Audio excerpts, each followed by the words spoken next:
Hey everyone, just letting you know that this video is mostly talking, so feel free to do something else while you listen, get some food, play a game, I don't know.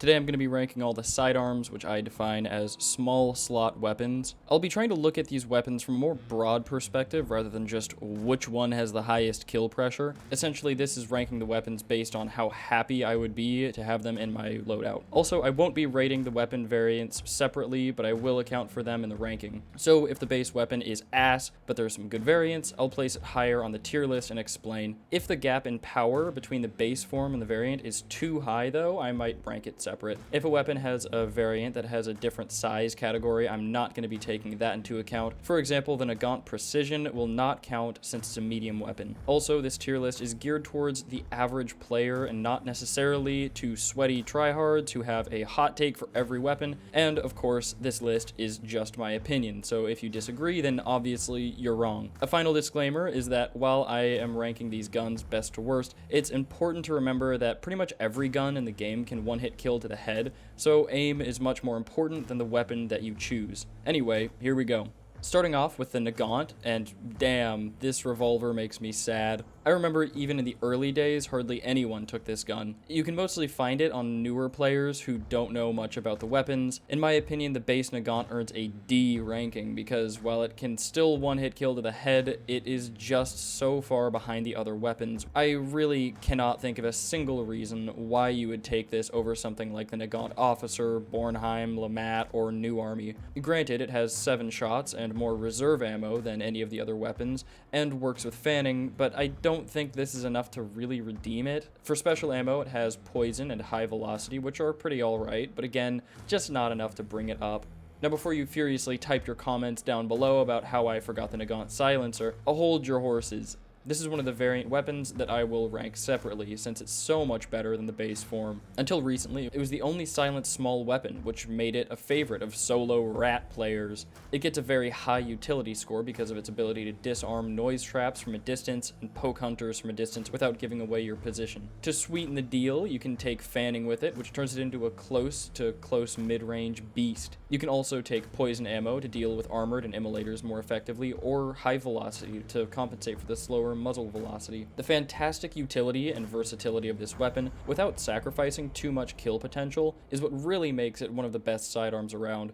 I'll be ranking this sidearm in the high A tier, only slightly lower than S because of the fact that it shines the brightest when playing a particularly stealthy, often solo playstyle. If you're playing in a group, you will never be upset that you have this weapon, but there's certainly heavier hitters that can get more done in head-to-head team fights. Next up is the Scottfield Model 3. It's a medium ammo revolver with FMJ and incendiary ammo available. It has 3 small variants, the Brawler, Spitfire, and Swift, each dealing 107 damage with 1.5 seconds between each shot, except for the Spitfire, which has 0.8. To me, the Scottfield and its contemporary, the Pax, are perfect examples of middle-of-the-road weapons. The Scottfield has solid versatility in variants and ammo types, and has great damage, but lacks in utility.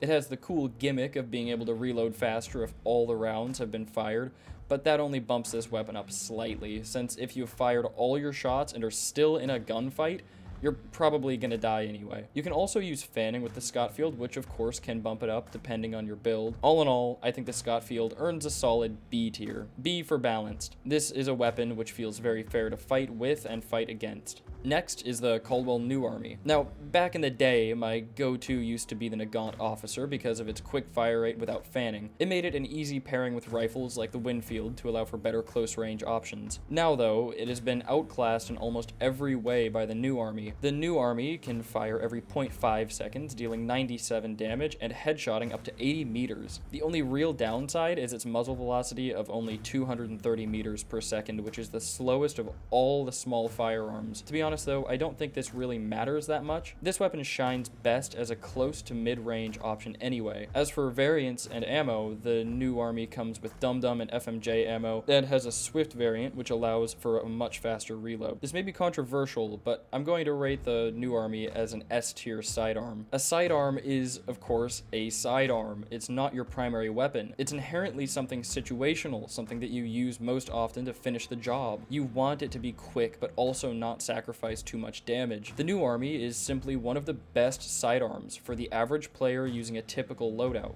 Sure, if you're using shotguns, something a little more beefy might be better, but I think the new army is still a fine option if you can just avoid long-range encounters. The new army earns an S tier because of its ability to be generally good in just about every situation while being one of the most forgiving weapons to fight with. Next is the Caldwell conversion pistol. I'll be ranking each of its variants separate.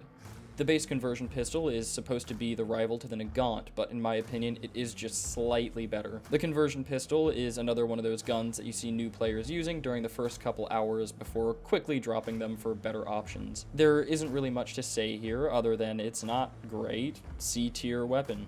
The chain pistol. You all know it, you all love it, admit it. This is one of the most unique and fun weapons in all of gaming. It was the original holy shit that's cool weapon of Hunt Showdown, and I will always love it for that. It's the undisputed king of fanning. At 17 shots of 104 damage each, this weapon is a menace. It comes with FMJ and Dum Dum, which is alright. I'm not gonna lie, I'm very biased towards this weapon.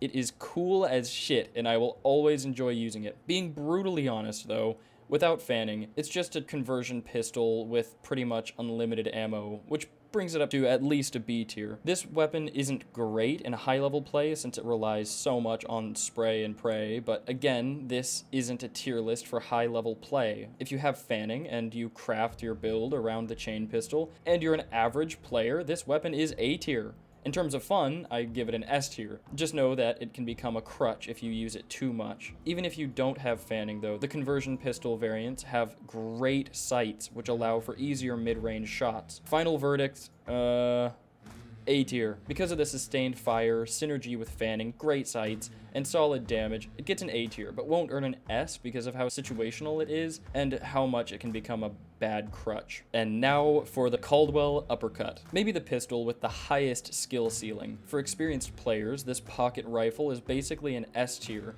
but for your average player, the slow firing rate, high cost, and massive recoil knocks it down a bit. Besides being one of the hardest hitting small category weapons, it earns a very high utility score from being one of the only long ammo small slot weapons. This bumps up your ammo pool when paired with a long rifle and allows to scavenge for more ammo around the map, since the amount of ammo you find is based on your total reserves. However, this is one of the few weapons where I'll be taking price into consideration. For $414, it's ridiculously expensive. It might be more than your actual primary weapon in many cases. So conclusion, despite hitting like a truck, being a pocket rifle, and adding to your long ammo reserves, its unforgiving nature and high cost make it an iffy choice for most people unless you're willing to put in the time to master it. This is going to be another of my famous hot takes, so please don't be too mean to me, but I rank this weapon as a C tier, but with a skill ceiling of S tier. It's fun to use once in a while and is very satisfying, but for most people, it just isn't a gun that you'll be using all that often. If it weren't for price, I think it's a B tier weapon for most people. It's just a little expensive. Next is the hand crossbow, and this weapon is honestly slept on by a lot of people. It's the highest utility sidearm in the game easily. The choice of 2 different bolts from normal, which one-shot to the upper chest, poison, choke, chaos, and now dragon bolt. Poison bolts are essentially silent, and one-shot armoreds and immolators, as well as deal massive damage to the assassin and scrapbeak. Poison ammo and choke bolts can be used as a zoning tool inside compounds, or to prevent enemies from peeking windows when you're outside. Of course, this all comes at the cost of having one shot before reloading, as well as a very slow muzzle velocity. However, it more than makes up for these downsides with just how versatile it can be. A player who has mastered the hand crossbow as a secondary can be a real pain in the ass to deal with, and sometimes outright terrifying. While realistically, I should put this in the A or B tier, this time I'm going to put it in the S tier purely because of how slept on I think it is. I think that just about every time you play as a duo or trio, someone on your team should have a crossbow. Utility is as valuable, if not more valuable, than damage for a sidearm, which is why I think the hand crossbow is so great. Next on the list is the Caldwell Pax, and I love this gun. Granted, it's just alright, spoilers, B tier, but it's one of the most satisfying weapons in the game, in my opinion. Something about the way it sounds when you shoot, the perfect recoil for realism, just gives me a warm and fuzzy feeling. Other than that, It's just ever so slightly better than the Scottfield, only lacking the fast reload when empty, and having ever so slightly more recoil. Also, the claw is meh, and it comes with incendiary, poison, dum-dum, and now FMJ, a good variety. So yeah, high B tier, wish it would get a little love since it's so fun to use. I used to be a real believer in the Bornheim. It used to feel like an S tier weapon for sure, and sometimes I think it still can be. However, it is very situational. I think it's most comparable to the New Army since they're both compact ammo pistols with the goal of fast firing without fanning. However, the Bornheim falls short in a few places. One, it's low damage, which makes sense since you can shoot every 0.2 seconds. Second, it's low ammo count and reliance on bullet grubber. I say reliance, but you don't really need it. You just might be fighting with one less ammo sometimes or wasting around here or there. And third, it's price. The extended variant makes up for the low ammo count, but costs $200 and still only comes with 15 shots in reserve. This makes it a complicated weapon to rank because none of these negatives really cripple the weapon. I think it can be an excellent weapon in the right situations, and for most jobs, it's great. For finishing a kill, the Bornheim is one of the secondaries I would be happiest to have for that final poke damage, but it is a little on the pricier side. I think overall, it will land a spot in the A tier. The Nagant Officer is very similar to the New Army, but falls behind in everything slightly, except for muzzle velocity. It isn't substantially behind in anything. The extra 100 meters per second can really help with longer ranges. It comes with the Brawler variant and poison and high velocity ammo. I would say that it's an uncomplicated A-tier sidearm. You'll never be upset that you have it, but it's also sort of a jack-of-all-trades playstyle and may leave you wanting something with a little more synergy for your particular playstyle. Next is the Dolch, and yes, this is probably the best pistol for the average player. There's really no downsides to this weapon. It's basically a beefed up Bornheim. The price though, ouch. The price, it costs $750, making it just not worth it most of the time. While it's a great gun, how useful is that to you if you're sweating and shaking while using it?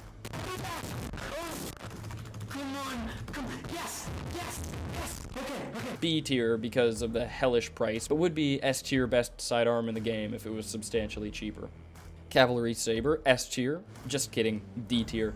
You have a knife, you don't need a sword. Can definitely be fun though, it scares the shit out of people sometimes. You can definitely get good use out of it. The Holy Lemat. I love this gun so much, it makes me want to cry.